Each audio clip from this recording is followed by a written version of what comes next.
नमस्कार दोस्तों आज बहुत बहुत स्वागत करते हैं आप सभी का हमारे सीजन 1 के second programme coffee with Kunal में।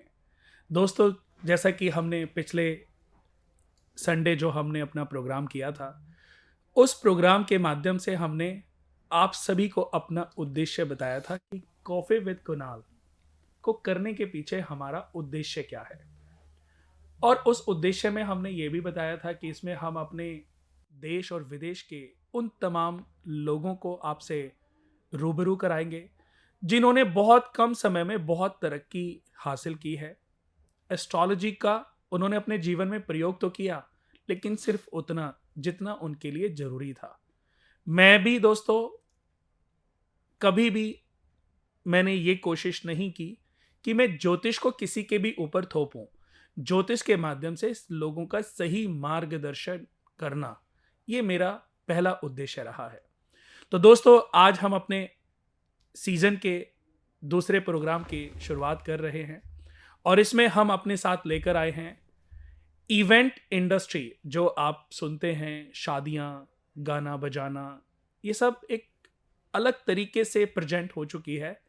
आज के समय पे बड़ी बड़ी कंपनियां अपना इवेंट बना चुकी हैं, अपनी इवेंट में हर चीज़ को इनबिल्ट कर लिया है।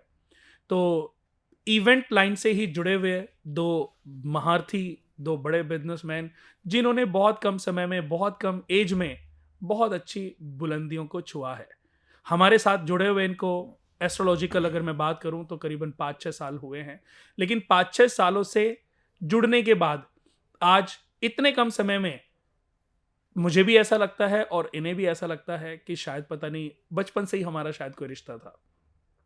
तो सबसे पहले तो हम स्वागत करते हैं रोहित ग्रोवर जी का और प्रियम ग्रोवर जी का। तो बहुत बहुत स्वागत रोहित और प्रियम आपका। तो रोहित जी, हम अपने सीजन 1 की शुरुआत करते हैं और आज पहला प्रोग्राम है और पहले प्रोग्राम के साथ देखिए आप दोनों हमारे साथ जुड़े हैं।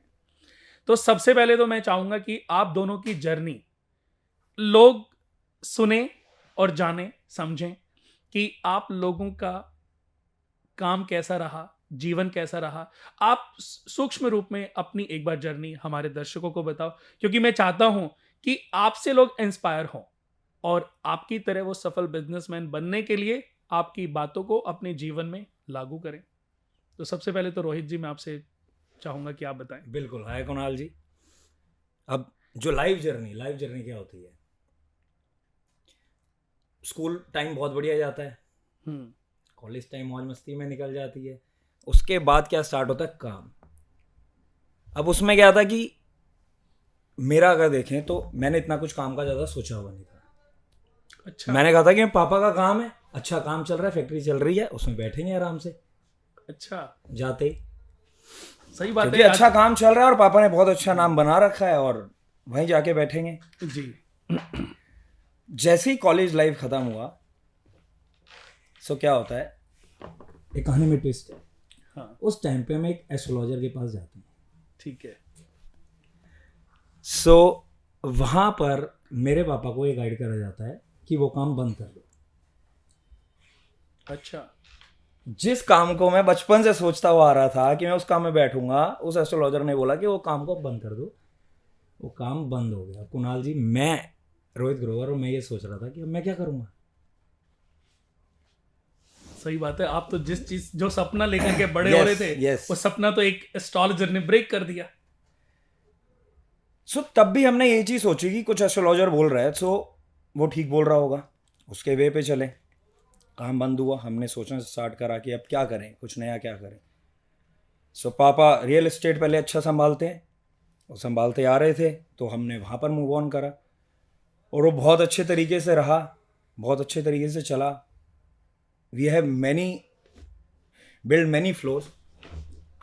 सो उसके बाद हमारा मन करा, हम दोनों भाइयों का, कि हमने रेस्टोरेंट खोलना है। अब दोनों भाइयों में एज की अगर मैं बात करूं तो कितना गैप है?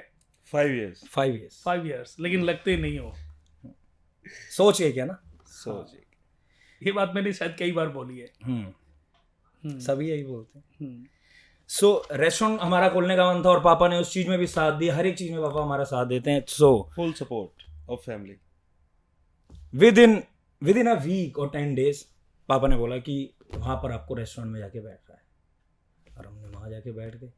उस रेस्टोरेंट को हमने बहुत अच्छा नाम बनाया। उसके बाद हमने दूसरा रेस्टोरेंट खोला, फिर तीसरा खोला, फिर चौथा खोला। सो ऐसे हम रेस्टोरेंट लाइन में चले गए। आज की डेट पे भी हमारे रेस्टोरेंट्स हैं। उसके साथ साथ में हमारा मूड करा कि हम वेडिंग लाइन जाते हैं, जो हमारा बैकग्राउंड कोई भी नहीं है वेडिंग लाइन से। Event planning basically. So wedding line में हमने एक अपना ब्रांड लॉन्च करा, SOW, जो आज ऑल ओवर वर्ल्ड कर रहा है काम।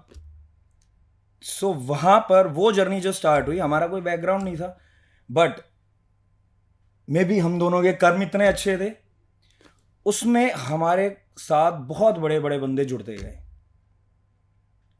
एक जुड़ा, फिर दूसरा जुड़ा, फिर तीसरा जुड़ा, ऐसे जुड़ते गए और हम काम करते रहे। और आज की डेट में हमारे साथ बहुत अच्छे अच्छे लोग जुड़े हुए हैं।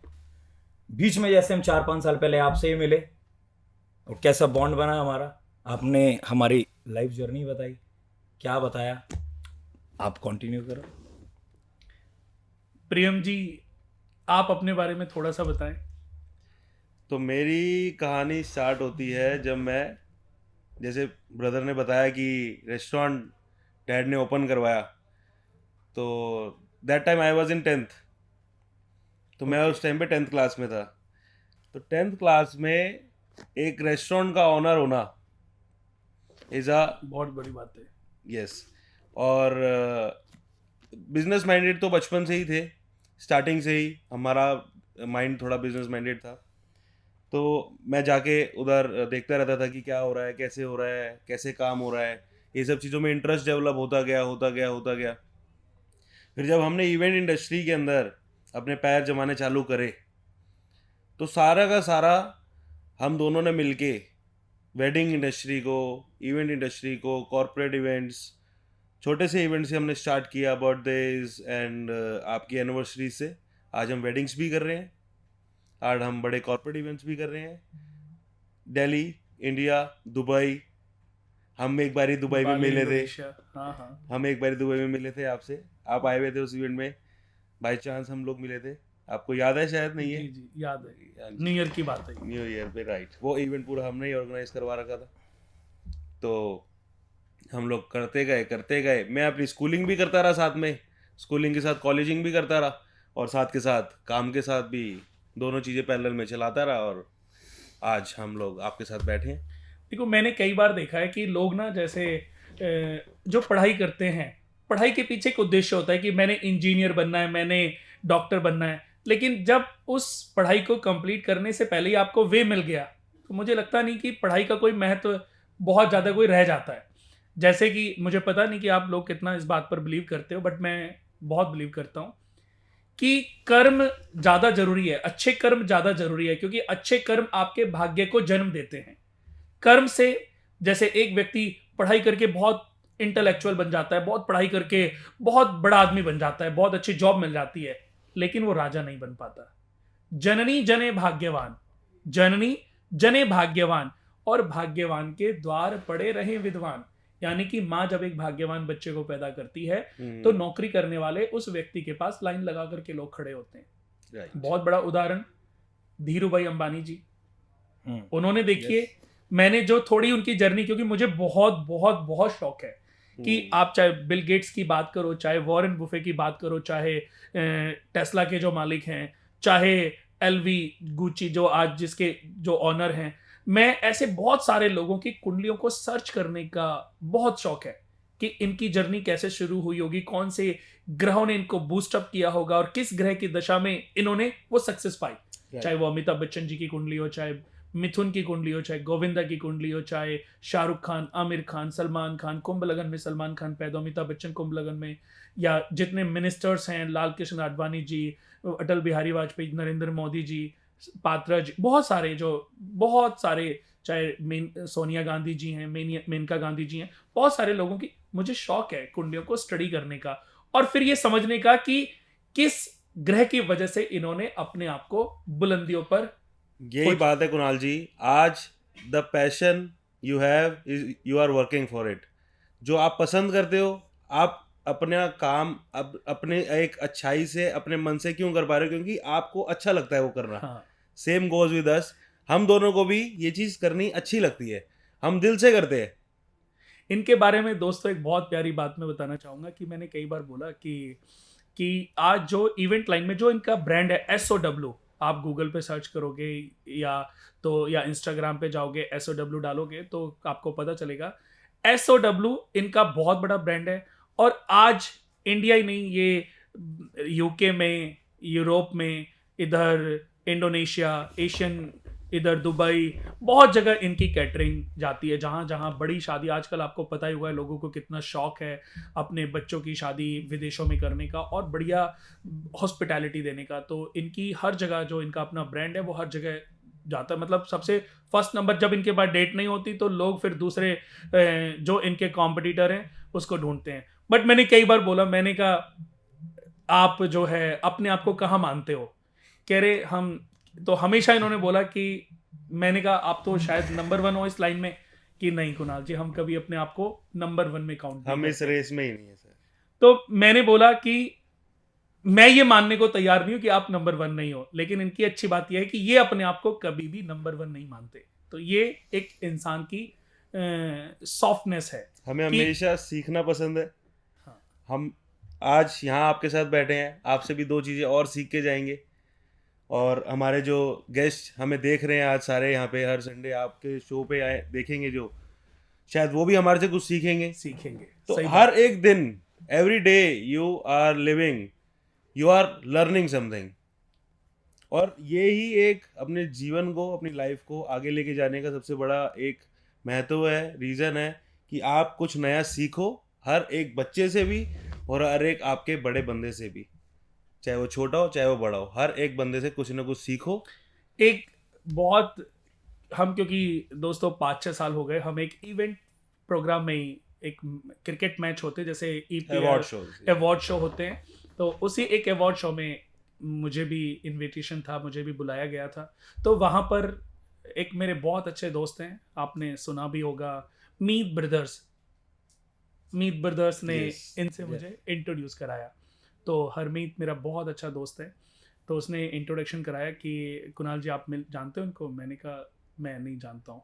तो उन्होंने मिलवाया कि ये कुणाल जी हैं और ये रोहित ग्रोवर और प्रियम ग्रोवर हैं, और ये तो बहुत इंडस्ट्री में। मैंने कहा मैं जानता तो बहुत लोगों, क्योंकि मेरी खुद की ट्रैवल इंडिया से बाहर इतनी होती है तो शायद मुलाकात नहीं हुई।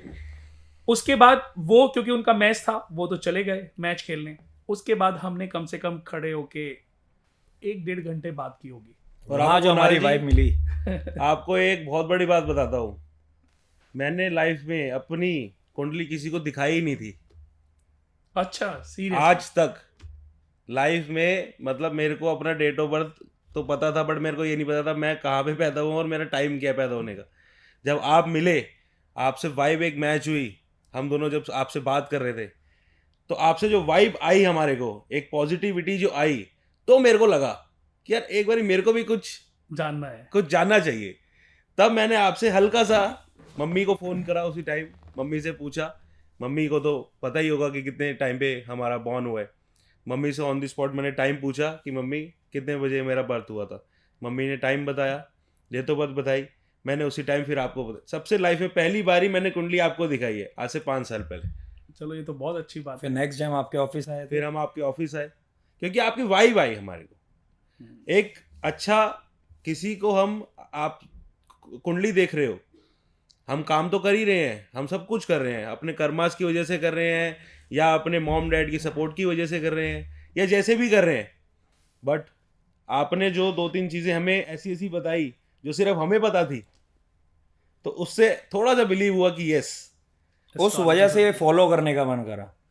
एस्ट्रोलॉजी इज पर समथिंग। आपको क्या, जैसे देखो बहुत सारे हमारे दर्शक दोस्त देख रहे हैं, और दर्शक भी नहीं बोलूंगा, हमारे सब दोस्त हैं, हमारी सब फैमिली है, कि आपको मेरे से मिलके कभी ये लगा कि मैं एस्ट्रोलॉजी को किस तरीके से करता हूँ? मैं इस प्रोग्राम को शुरू करने का उद्देश्य भी यही है मेरा, कि मैं इस दुनिया के अंदर जितने भी लोगों के अंदर ज्योतिष को लेकर के भ्रम है कि पंडित लोग डराते हैं, वो ये कराते हैं, ये बताते हैं, उपायों में उलझा के रख देते हैं, आपको मिलके कैसा लगा? आपको कभी ऐसा लगा कि मैंने कोई आपको कोई उपाय बताए या कोई जर्नी में कि ये करने पे ही कुछ होगा? नहीं, आपने हमेशा वे बताया, और कुंडली हमेशा, मेरा जो मानना है वो यही होता है कि एस्ट्रोलॉजर एक लाइफ का टीचर होता है। जैसे आपको कोई हेल्थ की प्रॉब्लम होती है तो आप डॉक्टर के पास जाते हो ना, क्यों जाते हो? ठीक करने के लिए। सो अगर आपको लाइफ में कोई प्रॉब्लम आ रही है, सो उसका डॉक्टर कौन है? एस्ट्रोलॉजर, मुझे ये लगता है, क्योंकि वो लाइफ का एक वे बताता है। कभी क्या होता है कि हम कुछ काम कर रहे हैं और वो काम बन नहीं रहे, सो आपको पता नहीं होता कि आपने गलत वे पकड़ रखा है। एस्ट्रोलॉजर एक वे आपको ठीक बताता है, उस वजह से हम ठीक चलने का हमारा मन करता है। एक और छोटा सा, रोहित जी के साथ मेरा कभी हमारी एक मीटिंग थी, तो एक छोटे से टॉपिक पे बात हो रही थी, तो इन्होंने अपनी लाइफ से जुड़ी हुई एक बात कर रहे थे। शायद हो सकता है कि मेरे बताने पे आपको याद आ जाए कि जो बिजनेस को लेकर के बात थी, कि मैंने पूछा कि आप जो है आपके फादर, इनके फादर एक अच्छे बिल्डर भी हैं और काफ़ी रोहिणी के अंदर काफ़ी अच्छे प्रोजेक्ट उन्होंने किए हैं और अभी भी वो करते रहते हैं। तो एक बार क्या हुआ कि इनके किसी दोस्त ने इनसे पूछा, जो इन्होंने मुझे बताया और मुझे बहुत अच्छा लगा। मैं ऐसे ही लोगों के साथ जुड़ना चाहता हूँ, ऐसे ही लोगों के साथ बने रहना चाहता हूँ जो अपनी फैमिली को जोड़ के चलते हैं, जो अपनी फैमिली को प्यार करते हैं, क्योंकि मैं भी फैमिली डिवोटी पर्सन हूँ। मेरे लिए दुनिया में सबसे ज़्यादा मेरी फैमिली है। उस फैमिली में मेरा भाई है, मेरी बहन है, मेरे भाई के बच्चे हैं, मेरी बहन के बच्चे हैं, मेरी अपने बच्चे हैं, मेरी वाइफ है, मेरे माता पिता हैं। तो हमारा एक परिवार है। दोस्तों, हर त्योहार 10 साल 15 साल से मैं अपनी फैमिली से, मेरे मदर फादर मेरठ में रहते हैं और मैं दिल्ली में रहता हूँ, लेकिन 15 सालों में एक भी दिवाली होली ऐसी नहीं मनाई होगी, रक्षाबंधन, जो हमने उनके से अलग मनाई। हम हर दिवाली पे, रक्षाबंधन पे और होली पे पूरा त्योहार एक परिवार के साथ मेरठ में जाके मनाते हैं। तो ये भी फैमिली डिवोटी इन्होंने कि एक अपने से ज़्यादा भी ये अपने भाई को प्यार करता है।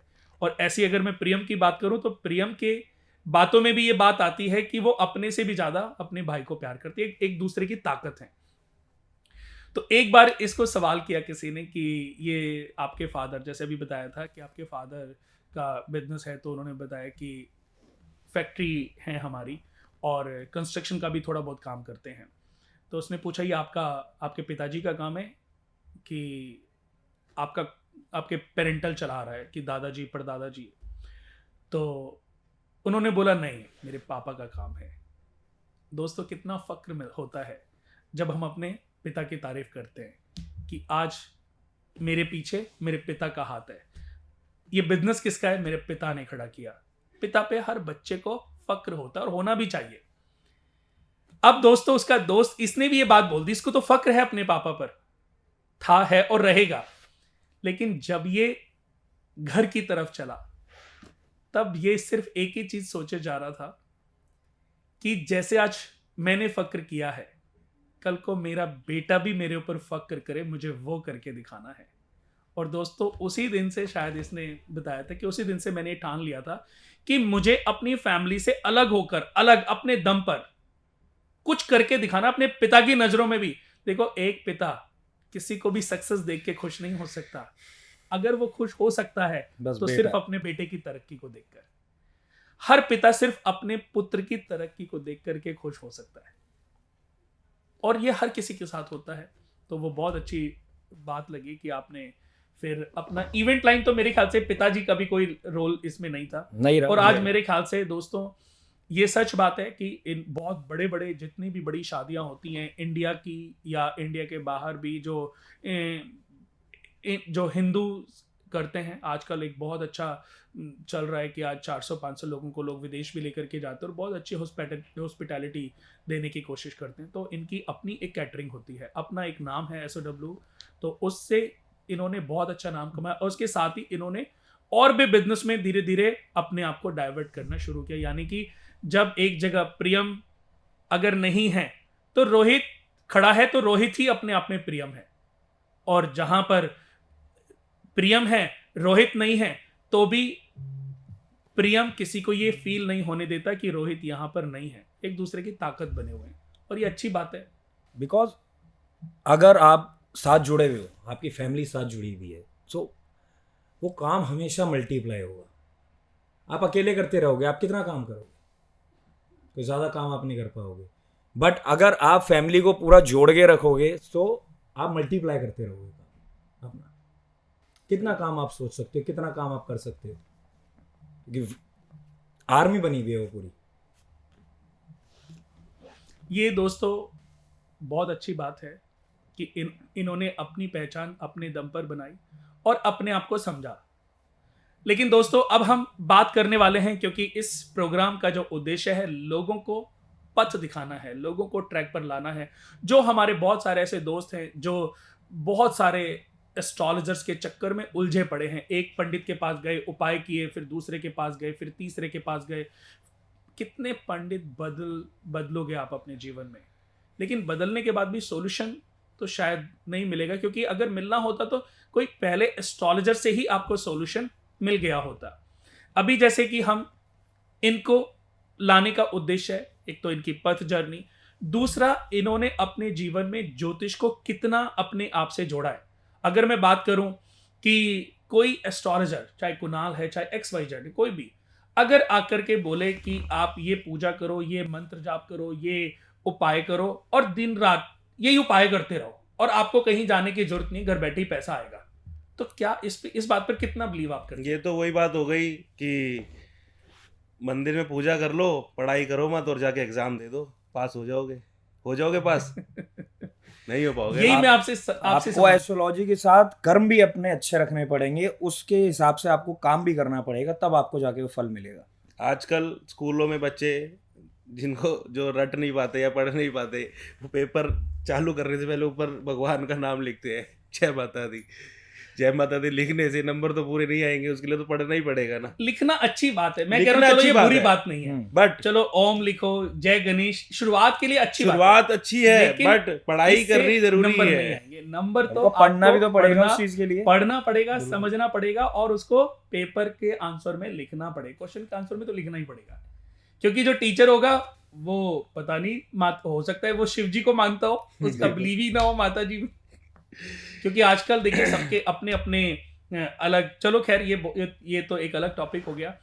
तो एस्ट्रोलॉजी को आप किस एंगल से लेते हो और किस रूप में लेते हो और इसको किस तरीके से आप अपने जीवन में लागू करते हो? जैसे आप मेरे साथ जुड़े तो आपने देखा होगा कि मैंने ज्योतिष आपके साथ, आज भी कभी हम मिलते हैं, बात करते हैं, कितना मैं चाहता हूं कि आप दर्शकों को बताएं कि कितना मैं ज्योतिष के बारे में समझाने की कोशिश करता हूं कि ज्योतिष कितना जरूरी है हमारी लाइफ में, और उसके बाद ज्योतिष बिल्कुल जीरो है।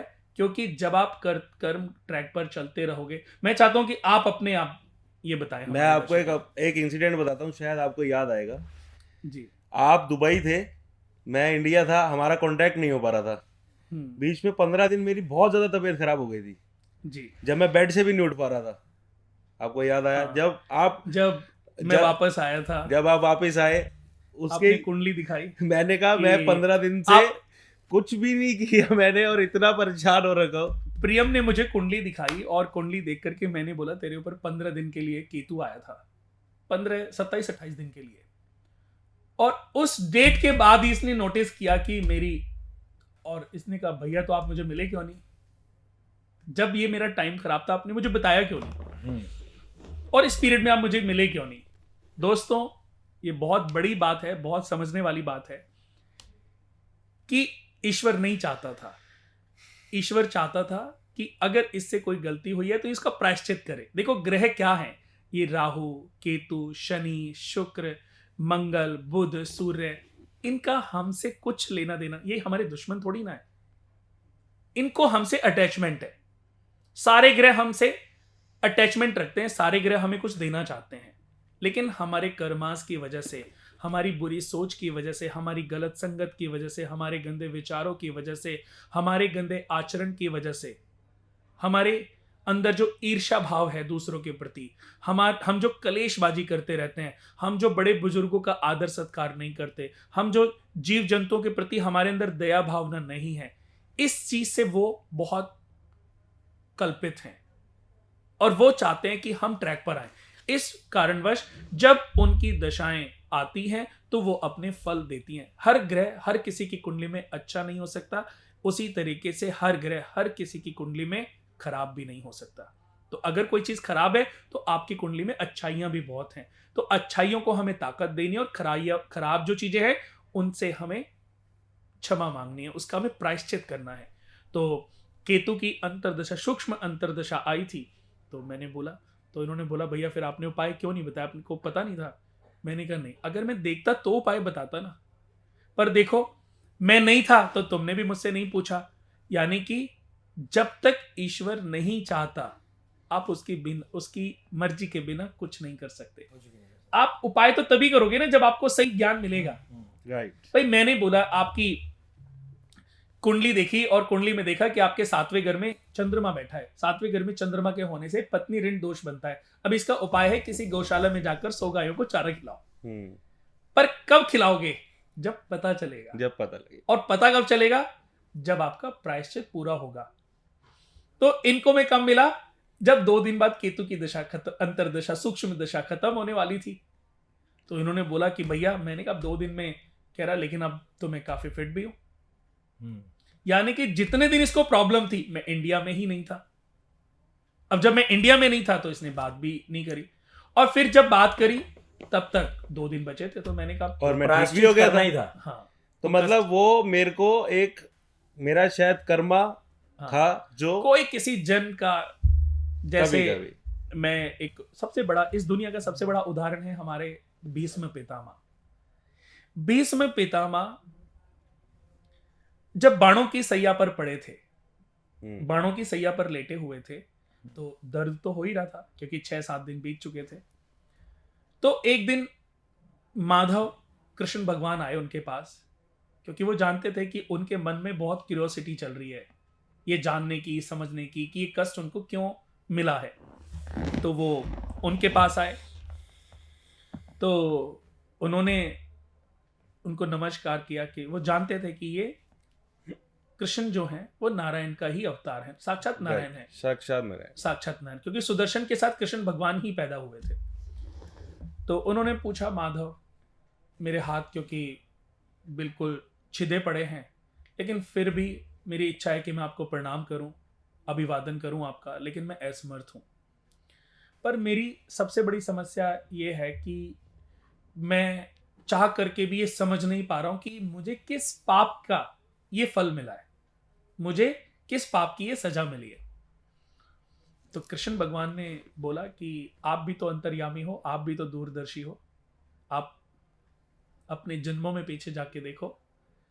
तो उन्होंने बोला कि जितनी क्षमता थी मेरे अंदर, जितनी शक्ति थी दूरदर्शी होने की, अपने पूर्व जन्मों के बारे में जानने की, वो मैंने सब इन 5-6 दिन में देख ली। पर मुझे अपने किसी जन्म में कोई भी ऐसा पाप नजर नहीं आया जिससे मुझे ये पता चल सके कि मेरे इस पाप की सजा मुझे ये मिली है। अब आप ही बताओ, आप इसका मार्गदर्शन दो। तो उन्होंने कहा कि एक जन्म और पीछे जाने की मैं तुम्हें शक्ति देता हूं, एक जन्म और पीछे जाओ, यानी कि 101 जन्म पीछे जाओ। जब वो एक जन्म और पीछे गए तो उन्होंने देखा कि वो एक सेना के साथ किसी राज्य से युद्ध करने के लिए जा रहे थे। तो रास्ते में जब उनका रथ चल रहा था तो उन्होंने एक सांप को तड़पते देखा। मूर्छित था वो, किसी उसने, पक्षी ने, गिद्ध ने उनको चोंच मार के लहूलुहान कर दिया था, यानी कि वो मूर्छित था। तो उसके बाद उन्होंने बोला कि अपने सैनिक को बोला कि इसको उठाओ और पास की झाड़ियों में छोड़ दो। ये बहुत समझने वाली बात है, बहुत ज्यादा समझने, बहुत डीप तक जाने की बात है दोस्तों। ये उन्होंने बोला था, जो भीष्म पितामह जो पहले राजा के रूप में थे, उन्होंने बोला सैनिक को कि इसको पास की झाड़ियों में छोड़ दो। लेकिन सैनिक ने क्या किया? पास की झाड़ियों में जाते ही फेंक दिया। उसको अच्छे बुरे का, पाप पुण्य का, कोई गरीब आदमी को पाप पुण्य का, अच्छे बुरे का कोई लेना देना नहीं है। वो पाप हो रहा है, पुण्य हो रहा है, उसे क्या भाड़ में जाए, अभी पेट भरना चाहिए। इसीलिए गरीब आदमी बेचारा गरीब रहता है, अमीर आदमी दान पुण्य कर लेता है, उसके पास 100 रास्ते हैं। और गरीब आदमी अपने कर्म से गरीब है, अमीर आदमी अपने कर्म से अमीर है, यानी कि उनके प्रारब्धों से उनको जो मिलना था वो मिला है।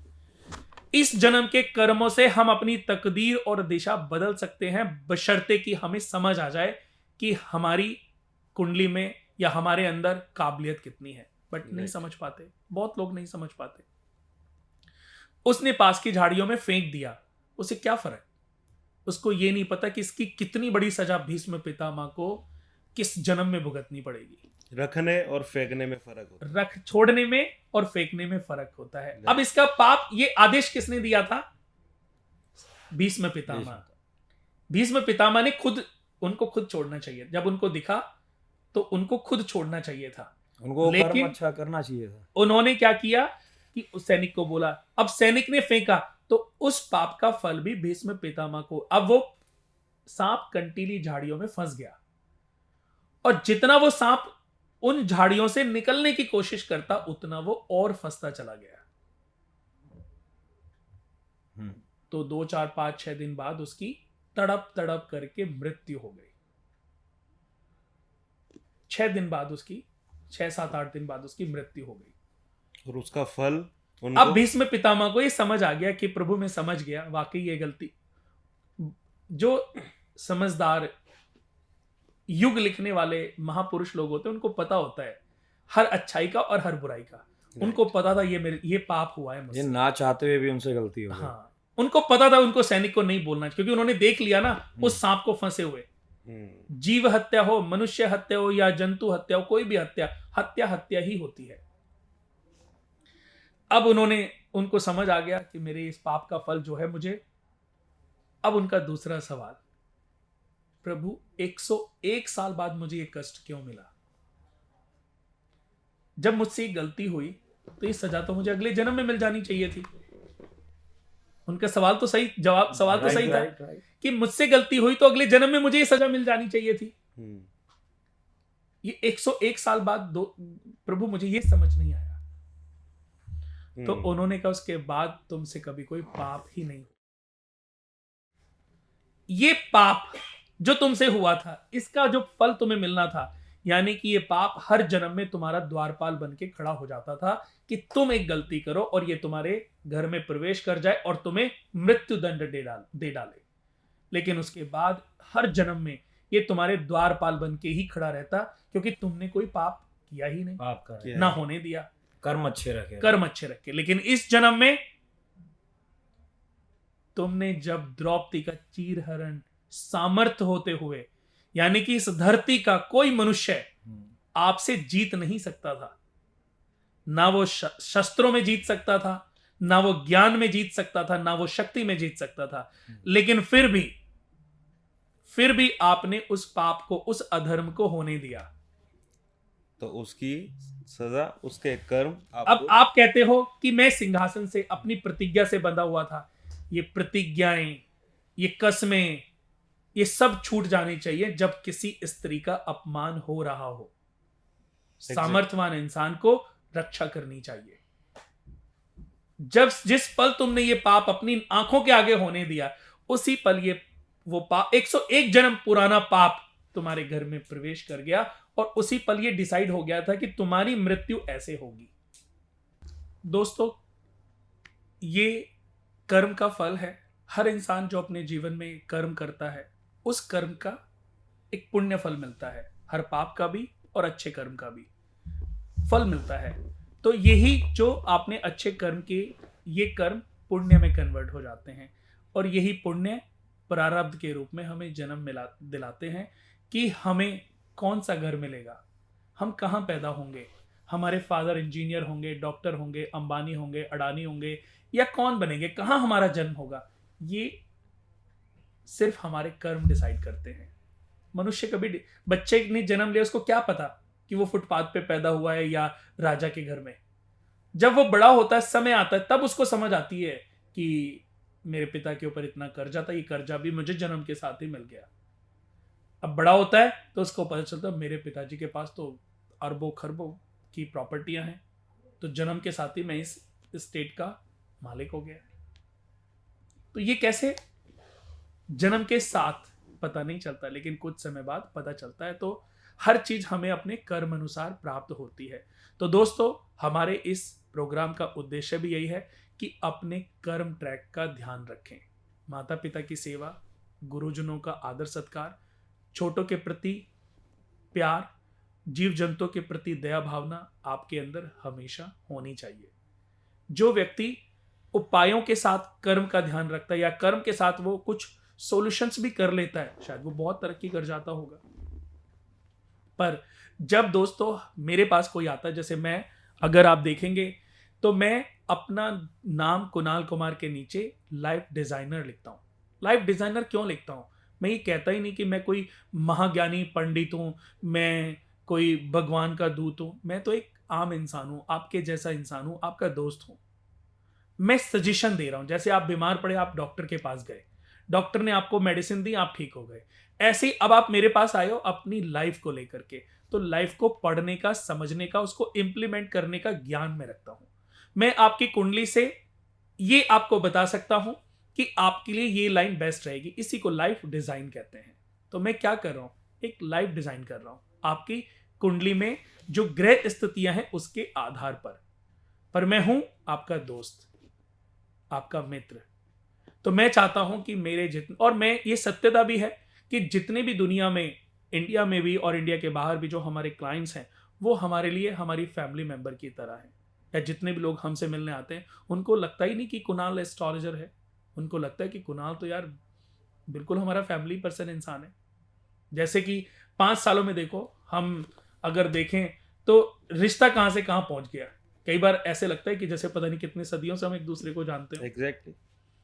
और शायद देखो हमारी 1-1.5 घंटे बात हुई, अगले नेक्स्ट डे मेरे ख्याल से आप हमारे ऑफिस आ गए थे। बिल्कुल बिल्कुल। तो यही सब क्योंकि आज हमारे कर्म अच्छे हैं, हम लोगों को सही ट्रैक दिखाना चाहते हैं, इसलिए आज हम सक्सेस कर रहे हैं। हमारी सक्सेस किस में है? हमारे सभी दोस्तों में, हमारे क्लाइंट्स में। वो तरक्की करेंगे तो हम अपने आप तरक्की करेंगे। बिल्कुल।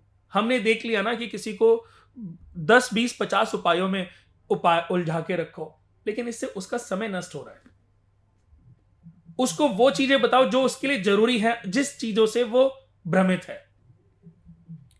और उसको सही रास्ता अगर मिल गया, सही जानकारी अगर मिल गई, तो मुझे लगता नहीं कि उसके पास कभी कोई परेशानी बचेगी। वो स्वतः ही दूर करता चला जाएगा। यही हमारा उद्देश्य है। आज आपके माध्यम से आपको इस मंच पर ला करके हजारों करोड़ों लोग जो हमारे दर्शक हैं, जो हमारे साथ जुड़े हुए हैं, वो आपको देख रहे हैं। यही उद्देश्य है कि वो आपसे सीख लें और एक दिन वो लोग भी आके इस मंच पे बैठे, करोड़ों लोगों को वो भी सीख दें।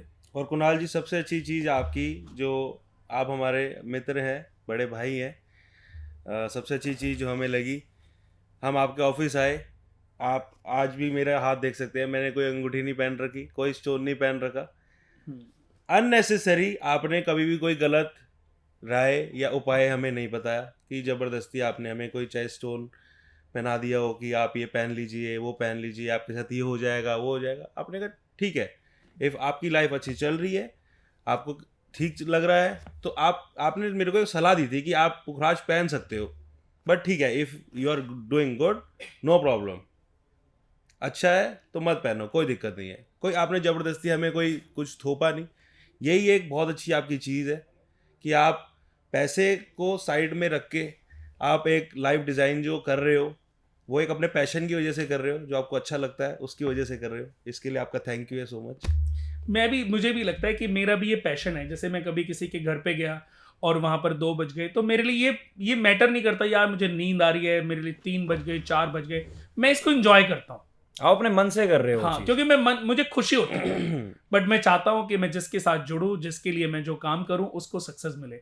और आज के समय पे तो सही बताऊं, मेरा मोटिव ये है कि अगर मुझे नॉलेज है और सामने वाले की किस्मत में दम है, तो मैं तो ऐसा व्यक्ति हूं कि खुद भी उसके ऊपर इन्वेस्टमेंट कर देता हूं।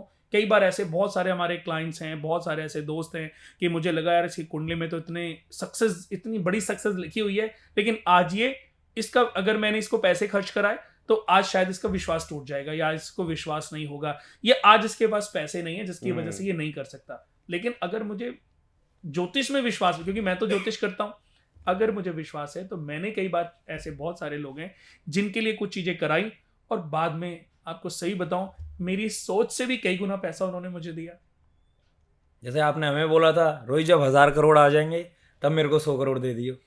उस चीज में हम भी ओके रहते हैं, उस चीज में हम भी बोलते हैं कि भाई ठीक है। देखो क्या होता है कि कभी कभी आप मेरे छोटे भाई जैसे हो, दोस्त हो हमारे, आपकी कुंडली में जो लगन में राहु, दोस्तों जब किसी जातक की जन्म कुंडली में चंद्र और केतु का चंडाल योग बन जाए, चंद्रमा और राहु का चंडाल योग, ग्रहण दोष लग जाए, मंगल और राहु या मंगल केतु एक साथ बैठ जाए, इसको अंगारक दोष कहते हैं। चंद्र और शनि किसी भी व्यक्ति की कुंडली में एक साथ बैठ जाए, इसको विष योग कहते हैं। जब ये खराब कॉम्बिनेशंस हो तो इसका सॉल्यूशन बहुत जरूरी है, क्योंकि ये हमारे लिए नासूर घाव की तरह होते हैं, कैंसर जैसी बड़ी बीमारी होते हैं। जब तक इसका उपाय नहीं करोगे तो ये बढ़ता जाएगा और एक दिन आपके शरीर को खाकर नष्ट कर देगा, दीमक की तरह होते हैं। तो मेरे को जब आपकी कुंडली में लगा तो मुझे लगा ये करना चाहिए। पैसे तो आज नहीं आएंगे, कल आएंगे, 10 साल बाद आएंगे, 20 साल बाद आएंगे, नहीं आएंगे, कोई प्यार है आपसे, ऐसे मुझे बहुत सारे लोगों से प्यार होगा, बट बहुत लोग हैं जिनसे मैं ले लेता हूँ, बहुत लोग आपके जैसे हैं जिनके ऊपर मैं इन्वेस्टमेंट कर देता हूँ, और मुझे लगता है कि जब इनके पास 1000 करोड़ होंगे तो मेरे 100 करोड़। और आपने ये बात बोली, आपने तो ये भी कहा था कि एग्रीमेंट बनवा लो कुणाल जी 100%, मैंने 1% कहा था, आपने कहा नहीं कुणाल जी 100 करोड़ आपके। तो आदमी कभी कभी देखो मुंह से निकली बातें बोल देता है, जब एक बार ये सच होंगी तो वो 100 करोड़ रुपए आपको देने ही पड़ेंगे। बिल्कुल है, बिल्कुल देंगे। चलो ये इतनी बड़ी चीजें नहीं है, लेकिन मेरा एक ये भी फन उद्देश्य है कि अगर मैं किसी का भाई हूँ, किसी के घर में उठता बैठता हूँ, किसी के साथ में बहुत ज़्यादा क्लोज हूँ, तो उसकी लाइफ की जो परेशानियां हैं वो रिजॉल्व हो जाए।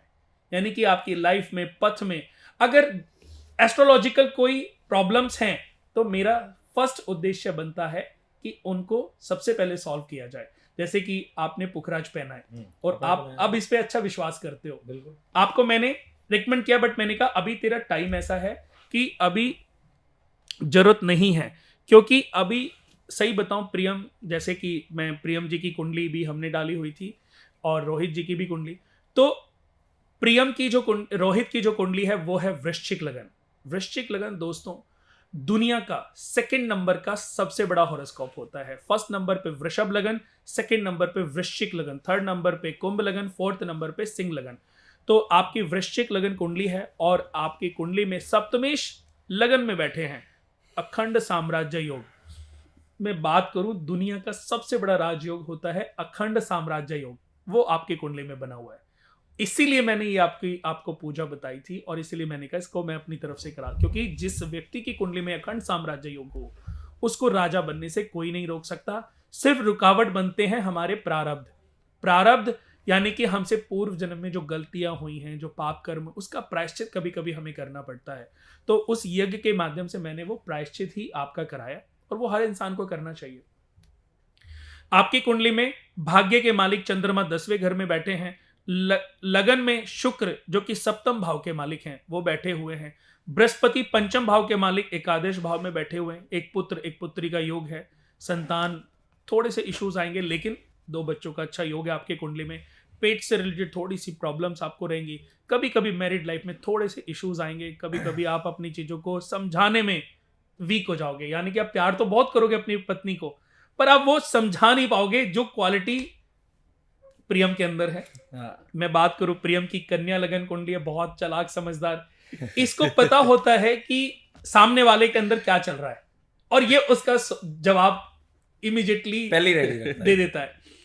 वृश्चिक लगन वाले स्वाभिमानी होते हैं, बहुत थोड़े से ईगोस्टिक होते हैं। अगर आपके स्वाभिमान पे कल को आपकी पत्नी अगर ये बोल दे कि मैं घर जा रही हूं तो आपको इस बात से ईगो डेवलप हो जाएगी कि मैंने ऐसा क्या किया कि तुम घर, ठीक है अगर जा रही हो जाओ, तुम्हारी मर्जी, लेकिन आओगे भी अपनी मर्जी से, मैं नहीं जाऊंगा लेने। ये स्वाभिमानता है। अब देखा जाए तो हमारे देश के प्रधानमंत्री जी नरेंद्र मोदी जी की कुंडली भी यही है, वृश्चिक लगन। ये बहुत पावरफुल हॉरोस्कोप है, इसीलिए देखिए आज उनके फेस पे कितना तेज है, आपके फेस पे भी ऐसे ही 60-70 साल में भी तेज ऐसे ही बना रहेगा। और बहुत अच्छा कॉम्बिनेशन ये भी कि सप्तम भाव के मालिक वीनस आपके लगन में बैठे हैं। ये मैं बोलूंगा तो शायद आपको लगेगा कि भैया मस्ती कर रहे हैं, लेकिन आप किसी और एस्ट्रोलॉजर को भी मिल करके ये बात सेम जान सकते हो कि जितना आप अपनी पत्नी से प्यार करोगे उसकी केयर करोगे, उसका ध्यान रखोगे, उसके साथ क्लोज रहोगे, आपकी किस्मत को बदलने से ना कोई ग्रह रोक सकता है, ना कोई इंसान रोक सकता है। और 1000 करोड़ की मैंने बात की है, मैं कहता हूं ऐसे योग हैं कि 10,000 करोड़ भी शायद आपके पास 10% होंगे। कुंडली में सक्सेस बहुत है, बट जो प्रॉब्लम्स हैं उनका सॉल्यूशंस हुआ है। अब आने वाले जो 10 साल हैं, अभी आपके ऊपर अगर मैं बात करूं तो राहु की दशा चल रही है, और राहु की दशा 2024 के दिसंबर से 25 के नवंबर, ये हेल्थ के लिए बहुत अच्छा नहीं होगा। इस पीरियड में आपको अपनी हेल्थ का, अपनी फैमिली का ध्यान रखना है। 24 से लेकर के 26 के जनवरी से यानी कि 25 का ध्यान रखना है। 24 आपका बहुत अच्छा, 25 हेल्थ के मामले में बहुत खराब जाएगा, और 26 से 29 तक आपका राजयोग है। मिट्टी में भी हाथ डालोगे तो समझ लो लोगों का सोना निकलता होगा तो आपका हीरा निकलेगा, इतना गोल्ड टाइम आएगा। उसके बाद सूर्य, चंद्रमा, 31 साल में आपके ऊपर ये दशा खत्म हो जाएगी। 32वें वर्ष से यानी कि 2032, अभी 24 चल रहा है, 24 6 2 8, 8 साल के बाद आपके ऊपर बृहस्पति की दशा शुरू हो जाएगी। उस 16 साल में 16,000 करोड़ आएंगे, तब 160 करोड़ मेरे। ठीक है, ये बात होती है लाइव डिजाइनर की, जो बिल्कुल लाइव डिजाइन करके आपके सामने रख दी कि हाँ ऐसा ऐसा ये तब होना है और कब हमने ध्यान रखना है।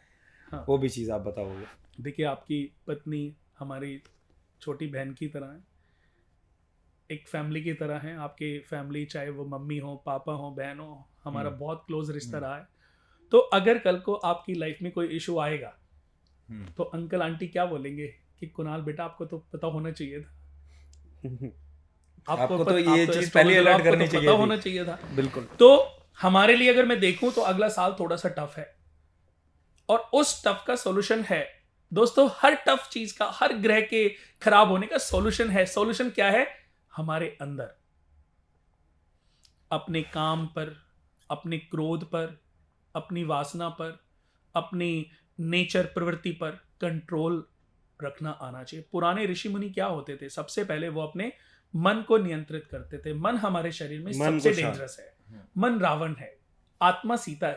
आत्मा हमेशा समझाती है, लेकिन मन रावण है, हमेशा फैलता है, गुस्सा डेवलप कराता है, ईगो ले आता है, घमंडी बना देता है। मन में 100 तरह के विचार, यार ये कर लूं, वो कर लूं, यहां चला जाऊं, वहां चला जाऊं, इसको पीट दूं। मन के अंदर विचारे डेवलप होते रहते हैं।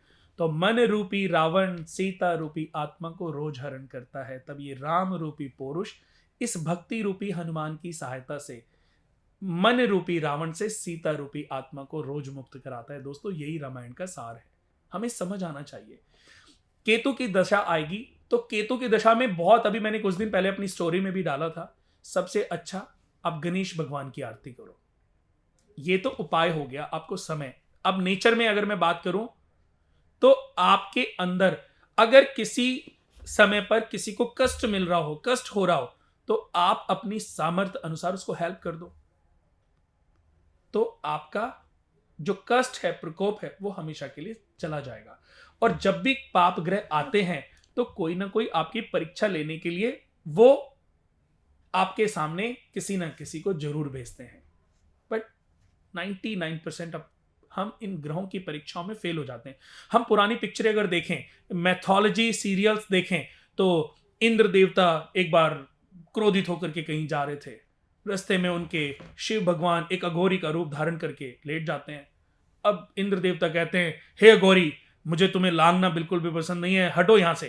तो अघोरी रूपी शिव भगवान कहते हैं, बेटा मैं बहुत थक गया हूं।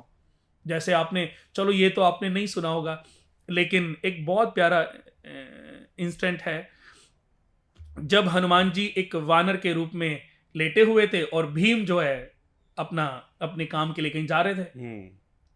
तो अब रास्ते में उनकी पूंछ लंबी थी, तो भीम ने बोला कि ए वानर, अपनी पूंछ हटाओ। तो उनका, बेटा मैं वृद्ध हूं, तुम ही हटा दो। अब उसने कहा, चलो यार बूढ़ा वानर है, इसकी पूंछ को हटा के इधर कर देता हूं। अब भीम ने अपनी सारी ताकत लगा दी, जिसमें 10,000 हाथियों का बल था। कहते हैं कि 10,000 हाथियों का बल था, और उस बल के होने के बाद भी वो हनुमान जी की पूंछ को हटा नहीं पाया। यानी कि वो वानर रूपी हनुमान जी भीम की परीक्षा लेने आए थे। जैसे अर्जुन को जब पशुपशास्त्र अस्त्र दिया मिला, शिव भगवान ने वरदान में दिया, उससे पहले अर्जुन की परीक्षा शिव भगवान ने ली थी। एक भेलिए के रूप में वो आए थे, परीक्षा ली, वो पास हुए, फिर वरदान दिया। तो ऐसे ही दोस्तों, जब हमारे ऊपर ये पाप ग्रह आते हैं तो ये हमारी परीक्षा लेने के लिए कोई ना कोई व्यक्तित्व, पर्सनैलिटी या कुछ भी वो हमारे समक्ष जरूर भेजते हैं। अगर हम पास हो जाए ना, वो ग्रह कभी हमें कष्ट नहीं देते। आप 10 ग्राम केसर अपने सिरहाने रख लो, आप केसर का तिलक लगाओ, आपका मन शांत रहेगा। आप जितने भी कटुभाषी रहोगे, केतु और ज्यादा उत्तेजित होगा और ज्यादा नुकसान पहुंचाएगा। उस पीरियड में सबसे ज्यादा अपने आप को काम डाउन करो, अपने आप को सॉफ्ट करो। जितना हम्बल रहोगे उतना केतु आपको और फल देगा। उन दिनों में कोई भी अच्छा एक ग्रंथ पढ़ने लग जाओ, जैसे सुख सागर, भगवत कथा, भागवत गीता, कोई भी एक पाठ, एक पेज पढ़ने लग जाओ। आप एक किताब ले आओ और एक स्पिरिचुअल बुक एक पेज पढ़ने लग जाओ। जब आप ऐसा करते हो तो केतु देवता, केतु महाराज एक शिष्य के रूप में आपके समक्ष बैठ करके आपके उस ज्ञान को अर्जित करने की कोशिश करते रहते हैं। तो हर ग्रह का ऐसे कोई ना कोई फल है। उसके बाद आपकी लाइफ बहुत अच्छी है। और आपकी प्रियम जी कन्या लगन कुंडली है, मेरा खुद का कन्या लगन है, तो मेरी और आपकी तो वैसी बहुत पड़ती है। तो उसकी एक वजह यह भी है कि आपका और मेरा सेम लगन है, कन्या लगन। लेकिन आपकी कुंडली में चंद्र मंगल महालक्ष्मी योग बना है, बहुत बड़ा राजयोग है, बहुत बड़ा मतलब बहुत अच्छा राजयोग है। वैसे तो हम टीवी पे ऑन एयर हैं। जिस व्यक्ति के लड़कों की कुंडली में अगर चंद्र मंगल लक्ष्मी योग लगन में बन जाए, ऐसे व्यक्ति की गर्लफ्रेंड बहुत होती है, लड़कियां बहुत उनसे आकर्षित रहती हैं और हमेशा अपनी कोई ना कोई प्रपोजल्स भेजती रहती हैं। शायद आपको अपने बचपन में, शायद अपने जब पढ़ाई लाइफ होगी, बहुत प्रपोजल्स मिले होंगे। हम तो अभी भी बच्चे ही हैं। उसकी वजह आपकी कुंडली में महालक्ष्मी चंद्र मंगल लक्ष्मी योग, साथ में राहु भी बैठा है। अब बच्चे तो हो, लेकिन साथ में राहु भी बैठा है। राहु चंद्र का चंडाल योग बना हुआ है, राहु मंगल का अंगारक योग बना हुआ है। यानी कि कभी ना कभी आपके जीवन में कोई एक लड़की ऐसी आएगी जो आपकी पूरी बनी बनाई इमेज को ध्वस्त करने की कोशिश कर सकती है। तो ऐसी चीजों से आपको सावधान, और ये होगा बच के रहना। बट इससे आपको, इसका सॉल्यूशन क्या है? सावधानी। प्रॉब्लम तो है, बट इसका सॉल्यूशन क्या है? इसका सॉल्यूशन है कि समय पर आप ध्यान रखो। ऐसी कोई गलत कोई आपको रात बेरात मैसेज करे, बुलाए, तो कोई फंसाने की कोशिश कर सकता है, वो आपको ध्यान रखना है। बाकी पत्नी की कमांड आपके ऊपर रहेगी। अगर मैं बोलूं आपकी शादी देखो हो गई है, आपकी कुंडली में योग है कि आपकी पत्नी आपको कमांड करेगी, क्योंकि पत्नी भाव का मालिक बृहस्पति अपने से एकादश भाव में बैठा। दोनों की अगर मैं बात करूं, दोनों के लिए पत्नियां बहुत लकी हैं। और आपकी पत्नी की तो वैसे ही वृश्चिक लगन, अभी मैंने जैसे तारीफ की, वृश्चिक लगन कुंडली आपके भाई की भी है और आपकी पत्नी की भी है। मोस्ट पावरफुल हॉरोस्कोप होती है। अभी वो हालांकि जॉब कर रही हैं, बट ऐसे लोग जब अपना काम करें तो उनको ज्यादा सक्सेस मिलती है। आने वाला समय आपका भी बहुत बढ़िया। भी आपके ऊपर गुरु में शनि की अंतर्दशा चल रही है, इसको धर्मी टेवा कॉम्बिनेशन कहते हैं और ये बहुत अच्छा कॉम्बिनेशन है। उसके बाद गुरु में बुध आएगा, फिर गुरु में केतु अच्छा नहीं है, फिर गुरु में शुक्र बहुत अच्छा 28 से 30 बहुत अच्छा है, फिर गुरु में सूर्य भी अच्छा है, गुरु में चंद्र अच्छा है, गुरु में मंगल भी ठीक है, गुरु में राहु 34 से 36 तक आएगा, उसका थोड़ा ध्यान रखना है। बाकी 36 से फिर 19 साल शनि की दशा आएगी। शनि आपके पंचम और अष्टम भाव के मालिक होकर के पत्नी के घर में बैठे, तब तक शायद हो सकता है आपको इंडस्ट्री वगैरह भी लगा चुके हों। तो आने वाला अगर मैं देखूं कि जितनी तेजी से आप तरक्की कर रहे हो, आने वाले समय में उससे भी और तेजी के साथ आपकी जो है तरक्कियां बढ़ती जाएंगी। इंडस्ट्री में भी आओगे आप, कोई ना कोई प्लांट जरूर लगाओगे, मैन्युफैक्चरिंग में जरूर आप किसी न किसी लाइन में आओगे। और अगर मैं रोहित जी आपकी बात करूं तो पानी से रिलेटेड भी काम करने का योग आपकी कुंडली में बहुत अच्छा बना हो। कभी अगर मौका मिले, चाहे वो वाटर बॉटल हो, आज कितने सारे ब्रांड्स हैं, कभी अगर कोई ऐसा मौका मिले, कोई प्रपोजल्स मिलेगा आपको, तो आपको बिना किसी से सोचे कर डालना है। आप दोनों आज इस मंच पर आए हो तो एक एक उपाय तो मैं आप दोनों को बहुत प्यारा सा बताऊंगा। उपाय मतलब ऐसा जो सावधानी बरतनी है। तो जैसा कि मैंने देखी, दोनों की कुंडलियां देखी हैं और दोनों की कुंडली में अगर मैं बात करूं तो राजयोगों की कोई कमी नहीं है। सक्सेस क्यों मिल रही है? क्योंकि राजयोग हैं। किस्मत में बहुत कुछ प्राप्त करना लिखा है, बस हमें ट्रैक समझ आना चाहिए। आपको एक बार ट्रैक समझ आ गया, सक्सेस आनी मिलनी शुरू हो गई। ट्रैक बताने के लिए अब आप सिर्फ बैठे हो। क्या होगा कि आपने अपने जीवन में एक के साथ एक बिजनेस को और जोड़ना है, ताकि आप अपने बिजनेस को मल्टीपल कर सको। आपने एक साल में 5 करोड़ 10 करोड़ कमाए, 25 करोड़ कमाए, अब उस पैसे को सही जगह लगाने से भी आपकी इनकम बढ़ेगी। राइट। अगर एक गलत डिसीजन हो गया तो आपकी एक साल की मेहनत खराब चलेगी। उसका बस थोड़ा सा ध्यान रखना है। खास तौर पर आपको नेक्स्ट ईयर के लिए ध्यान रखना है। दोस्तों, जैसा कि हम उपायों की बात करते हैं, फिर देखिए कि जरूरी नहीं है कि कुंडली में हर समस्या का समाधान उपाय हो। ऐसा भी नहीं है कि मैं उपाय नहीं बताता, मैं भी उपाय बताता हूं। कोई अगर मैं स्टोन की बात करूं, जैसे मैंने इनको पुखराज रिकमेंड किया, व्हाइट सफायर रिकमेंड किया और इनको सूट किया, मैंने खुद भी एक व्हाइट सफायर पहना है। मैं रिकमेंड करता हूं, अगर बेस्ट पोजीशंस है किसी ग्रह की और उस रत्न को धारण करने से आपकी किस्मत बदल सकती है, तो मैं जरूर रिकमेंड करता हूं। लेकिन कई बार हमें सावधानी बरतने से भी कई बड़े उपाय सॉल्यूशन हम कर लेते हैं। सावधानी बरतने से ही हमें पर समझ आना चाहिए कि हमें सावधानी क्या बरतनी है। जब खराब समय हो तो अपनी केयर रखनी चाहिए, अपने परिवार का ध्यान रखना चाहिए। अपनी उस समय पर की गई टेक केयर, परिवार की केयर आपको बड़ी मुसीबत से निकाल सकती है। जब कोई ग्रह की दशा चल रही हो और वो ग्रह आपके कुंडली में योग कारक हो, अच्छी पोजीशन में बैठा हो, तो उसका रत्न पहन लो।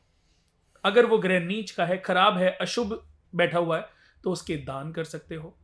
जैसे कि सूर्य की मैं बात करूं तो सूर्य हमारे लिए हमारी आत्मा है, हमारे घर में पिता है। चंद्रमा की बात करूं तो हमारे शरीर में मन और घर में माता है। बुध की बात करूं तो हमारे शरीर में वाणी और घर में बहन है। मंगल की बात करूं तो हमारे शरीर में भुजाएं और घर में भाई है। शनि की बात करूं तो हमारे शरीर में हड्डियां जितनी हैं, बॉन जितनी है, ये शनि है।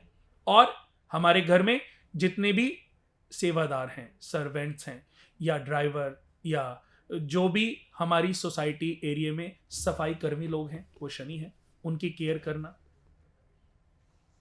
अगर मैं बात करूं बृहस्पति की, तो हमारे शरीर में जो ज्ञान है वो बृहस्पति है। और हमारे घर में जो हमें पढ़ाता है, जो हमें कुछ ना कुछ सिखाता रहता है, या जैसे कि अध्यापक, हमारे गुरु, वो बृहस्पति है। शुक्र की बात करूं तो शादी होने के बाद आपकी पत्नी वीनस है, साक्षात वीनस है। और शरीर में हमारा जो ओज है, सुंदरता है, अट्रैक्शन है, ये वीनस है। अब अगर हम सुंदर दिखते हैं, आप सुंदर दिखते हो और आप इसका प्रयोग किसी को जलाने के लिए, आप बार बार किसी को ईर्ष्या दिला रहे हो कि आप कितने स्मार्ट हो, तो इससे आपका वीनस खराब हो रहा है। हमें अपने किसी भी चीज का प्रयोग अपने अहम के लिए, ईगो के लिए, ईर्ष्या के लिए कदापि प्रयोग नहीं करना चाहिए। अगर भगवान ने, मंगल ग्रह ने हमें भुजाओं में बल दिया है, तो इसका प्रयोग हम किसी की रक्षा के लिए करें, किसी को मारने पीटने के लिए इसका प्रयोग ना करें, तो मंगल हमारा स्वतः ठीक हो जाएगा। हमें थोड़ी सी टेक केयर रखनी है। आपकी कुंडलियां बहुत अच्छी हैं, अच्छे राजयोग हैं। और आप जब मैंने ये भी देखा है कि मेरे ऊपर जैसे भी 2-3 साल से शुक्र की दशा चल रही है, इस पीरियड में जो भी मेरे साथ जुड़ रहा है या मुझे जो मिलता है, मुझे लगता है उसकी कुंडली में तो राजयोग प्रबल होने वाला है। अब ईश्वर हमें सिर्फ कनेक्ट कर रहा है, यानी कि राजा तो आपकी किस्मत में बनना लिखा था, पर भगवान ने मुझे मिलाया ताकि मुझे यश मिल सके, आपको पैसा मिल सके, आपको सक्सेस मिल सके। आपको तो मिलना ही था, लेकिन मुझे फेम दिला दिया भगवान ने। आपको लगा कि कुणाल भैया ने पुखराज रिकमेंड किया और हमें एक रास्ता दिखाया और हमें सक्सेस मिल गई। बट सच्चाई ये है कि ईश्वर हम दोनों को कनेक्ट करना चाहता था, मेरे ज्ञान से आपको रूबरू कराना चाहता था, आपकी किस्मत को बढ़ाने के लिए उसने ये डिसाइड कर रखा था। कर्म का कर्म से मिलन अगर होता है तो भाग्य का जन्म जरूर होता है। उसको भाग्य को जन्म लेने से कोई रोक ही नहीं सकता। और सही बताऊं तो कर्म के दत्तक बड़े पुत्र का नाम ही भाग्य है। जब तक कर्म पैदा नहीं होगा तब तक भाग्य का जन्म ही नहीं हो सकता। इसलिए दोस्तों, सबसे पहले अगर आप चाहते हो मेरा भाग्य मजबूत हो तो कर्म करना कदापि ना भूलें। दोनों के लिए एक एक बहुत आसान से उपाय हैं जो आपकी लाइफ में एक आपको नया पथ देंगे। जैसे कि आपको एवरीडे अपने पिता के चरणों को स्पर्श करना है, एवरीडे। ये आपकी जिंदगी का सबसे बड़ा मूल मंत्र है। सुबह जब आप उठें तो 21 बार गायत्री मंत्र का जाप करें, धरती माता को 3 बार चरण स्पर्श करके सीधा पांव जमीन पे रखें। ये आप उपाय करना आरंभ कर दें। और आपके लिए उपाय ये है कि आप अपनी बहन के पांव छूना शुरू कर दें। अपनी बहन को बुधवार को कभी उसको डिनर कराएं, कभी उसको कोई गिफ्ट दें। महीने में एक बार उसकी जितनी टेक केयर करेंगे आप बुलंदियों पर उठते चले जाएंगे। अब ये उपाय कहने को उपाय है, लेकिन ये केवल एक नेचर में बदलाव है। यही मैं अपने सभी दर्शकों को बताना चाहता हूं। दोस्तों, अगर आप भी हमारे इस शो का हिस्सा बनना चाहते हो, आपकी कुंडली में अगर वाकई कुछ दम है, कुछ दमखम रखती है कुंडली, और आप भी हमारे इस शो का हिस्सा बनना चाहते हो, तो आप जो स्क्रीन पर जो नंबर आ रहे हैं उन नंबर पे कॉल करके अपना रजिस्ट्रेशन करा सकते हैं। अभी हमने एक लाइन चालू की थी, लेकिन उसमें ही करीबन 250-300 एक दिन में ही करीबन 250-300 कॉल्स आई। और चैनल की बात करूं तो सब जगह मिलाकर के 2-3 हज़ार कॉल आई, मेल्स वगैरह इतनी जगह इतनी वो मिली। और मुझे बड़ी खुशी हुई कि सब लोग हमसे जुड़ना चाहते हो, बताना चाहते हैं कि हमारी संस्था से जुड़ के या मुझसे जुड़ के उनकी लाइफ में क्या उनको प्राप्त हुआ है, किस तरीके से उन्होंने सक्सेस पाई है। पर फिर से मैं बता दूं, मेरा उद्देश्य आपको इस मंच पर ला करके अपनी तारीफ कराना नहीं है। मेरा उद्देश्य है कि आपके सक्सेस को समझकर लोग भी आपसे इंस्पायर हों और तरक्की के नए आयामों को छुएं। मैं चाहता हूं कि दुनिया के हर मनुष्य की को सक्सेस मिलनी चाहिए, उपाय करने चाहिए, भगवान का नाम लेना चाहिए, रत्न पेन सब कुछ करने चाहिए, बट जितना जरूरी है उतना ही। जरूरत से ज्यादा सब्जी में नमक डालोगे, सब्जी कड़वी हो जाएगी, खाने के लायक नहीं बचेगी। ऐसे ही हमारा जीवन है। जरूरत से ज्यादा उपायों में फंसे रहेंगे, पंडितों में फंसे रहेंगे, हमारी जिंदगी जहर हो जाएगी। तो हमें अपने आप को इन सब फालतू की चीजों से बचा के रखना है, और आने वाले हमारे इन प्रोग्रामों में आपको यही सब कुछ सीखने को मिलने वाला है। तो बहुत अच्छा लगा आज हमारे दर्शक आपके साथ रूबरू हुए, उनको बहुत कुछ सीखने को मिला होगा। आपकी कुंडलियों पर भी हमने दृष्टि डाली और चर्चा की। हमने चर्चा का सच में बहुत मजा आया, और मैं चाहता हूं कि आपसे बहुत लोगों ने सीखा होगा। और आप भी आगे जब और सक्सेस होगी तो फिर दोबारा एक बार हम इस मंच पर बैठेंगे, क्योंकि अब हमारे ये सीजन जो है वो चलते रहेंगे। तो दोस्तों, अगले एपिसोड में, अगले प्रोग्राम में हम एक और किसी बड़ी हस्ती के साथ आपसे मुलाकात करेंगे। तब तक के लिए नमस्कार।